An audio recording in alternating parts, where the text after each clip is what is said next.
Hoje nós estamos falando das relações de cuidado como fundamentais para a experiência da vida psíquica, como fundamentais para a formação subjetiva.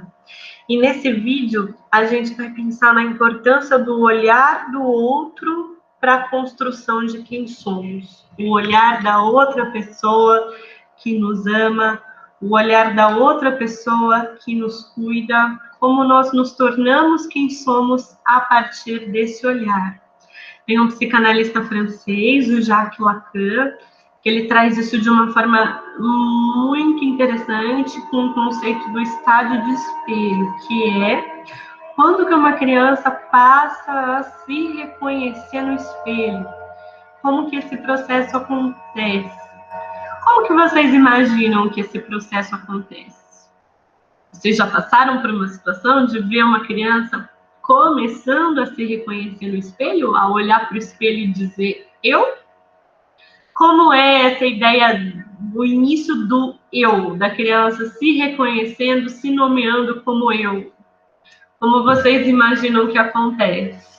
O estado de espelho é realmente um processo que faz a gente perceber a importância do olhar do outro, né?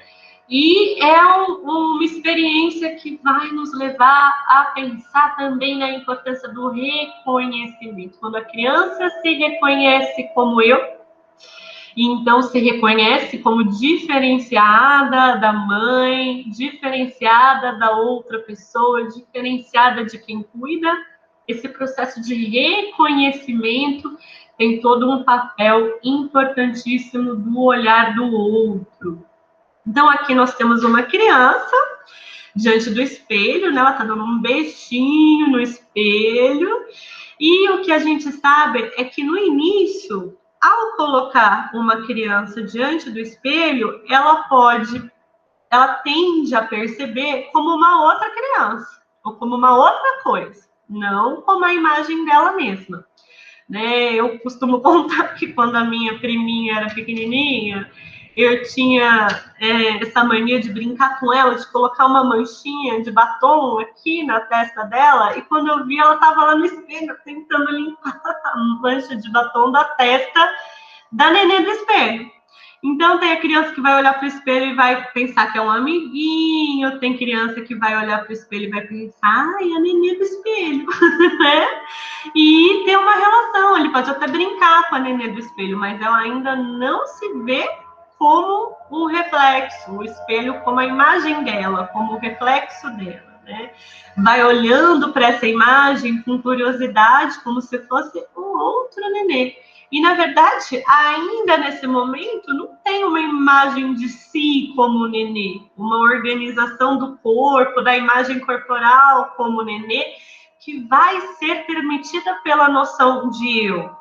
Que se a outra pessoa que eu vejo, a outra pessoa que cuida de mim é um corpo, é uma existência corporal, quando eu me vejo como um eu também começo uma organização da minha imagem de mim, uma organização da minha imagem corporal. Mas é um processo lento que vai acontecendo nessa continuidade do cuidado, gradativo e bem complexo psiquicamente.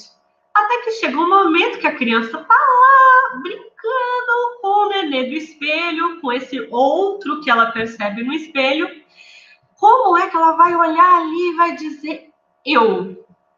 Pois é, o momento que a criança diz eu é quando ela está lá olhando e ao invés de apontar para o espelho e dizer eu, como alguém que diz, quer falar assim, eu, olha, eu no espelho, não. O reconhecimento do eu não é quando a criança aponta e diz eu. É quando ela, de alguma forma, olha para cima, olha para a mãe ou para a pessoa que cuida e é afetivamente importante que está com ela e pergunta assim, eu? Então, e a pessoa confirma. Ou seja, o próprio processo de formação do eu, ele não acontece com a criança olhando para a imagem de si mesma no espelho e dizendo eu. Não, olhando para o olhar de quem ama, olhando para o olhar de quem confia, olhando para o olhar de quem é uma referência afetiva e perguntando, eu? E é com essa confirmação que essa posição subjetiva de eu tem início. E isso é muito interessante para a gente pensar a vida psíquica. Essa posição do eu diante do olhar de alguém, a gente vai pensar na questão do imaginário, porque vai sendo formada uma imagem do eu. Freud diz, né? O eu é, antes de tudo, uma imagem corporal. Quando a gente pensa o eu, de alguma forma, pensa uma imagem. Mas nós não somos a imagem, né? O nosso corpo, inclusive, é bem mais do que o que dá para ver na imagem do espelho. Só que essa dimensão da imagem dá uma consistência, né? A consistência que nós chamamos de imaginário. E existe também toda a dimensão simbólica. O que é a dimensão simbólica? É das histórias que nos contam sobre nós. E aí o nosso eu, a nossa experiência subjetiva, vai se tornando também as histórias que nós ouvimos sobre nós, o lugar simbólico que nós vamos ocupando, essas questões, quem sou eu, que valor que eu tenho para as pessoas que são valorizadas por mim, o quanto eu sou especial para as pessoas que são especiais para mim, e isso vai sendo preenchido pela linguagem, que é o que mostra essa imagem. Olha, você tem os olhos da sua avó, olha, você parece com o seu pai. Com a linguagem, essa dimensão simbólica da construção subjetiva vai se formando. E isso acontece também nas relações de cuidado. As histórias que contam para nós, as histórias que contam sobre nós, os papéis simbólicos que vão sendo construídos e atribuídos também participam na construção de quem somos. Então, nesse vídeo, nós vimos o quanto não é possível uma constituição subjetiva, uma construção subjetiva